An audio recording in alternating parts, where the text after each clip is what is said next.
దుబ్బాక నియోజకవర్గ ఇన్ఛార్జ్ చెర్కో శ్రీనివాస్ రెడ్డిపై PSCS chairman Kailasam, BRS జిల్లా ఉపాధ్యక్షుడు ఎల్లారెడ్డిలు అనుచిత వ్యాఖ్యలు చేయడం సరికాదని కాంగ్రెస్ పార్టీ జిల్లా ఉపాధ్యక్షుడు అనంతుల శ్రీనివాస్, మండల అధ్యక్షుడు కొంగరి రవి అన్నారు. పిఎస్సిఎస్సిలో జరిగిన అవకతవకలపై వస్తున్న ఆరోపణలు 100% నిజమని చెప్పారు. పిఎస్సిఎస్సిలో 32,22,875 రూపాయల రిఫరెన్స్ ద్వారా నోటీసులు వచ్చాయని ఇది నిజం కాదా అని ప్రశ్నించారు. ఈ అక్రమాలపై సంబంధిత అధికారులకు ఫిర్యాదు చేసి డబ్బులు రికవరీ అయ్యేంత వరకు పోరాడుతామన్నారు. సిద్దిపేట జిల్లా దుబ్బాక కాంగ్రెస్ పార్టీ కార్యాలయంలో ఏర్పాటు చేసిన మీడియా సమావేశంలో వారు మాట్లాడారు.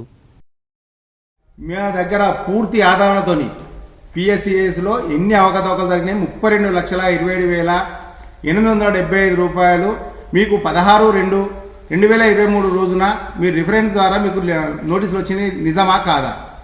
అదే మళ్ళా అదేవిధంగా ఎరువులు తీసుకుపోయి యూరియా కానీ తీసుకుపోయి వేరే ఫెర్టిలైజర్ షాపులలో అమ్మింది నిజమా కాదా?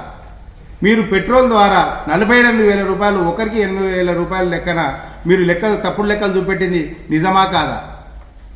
ఇట్లా చెప్పుకుంటూ పోతా ఉంటే మీరు అవకతవకలు చేసింది వాస్తవం. మళ్ళీ మీరు వేరే వాళ్ళ ద్వారా మీరు ఫోన్ చేయించి దీన్ని కాంప్రమైజ్ కావాలని చెప్పేసి అని మీరు సర్దుబాటుకు వస్తున్నారు.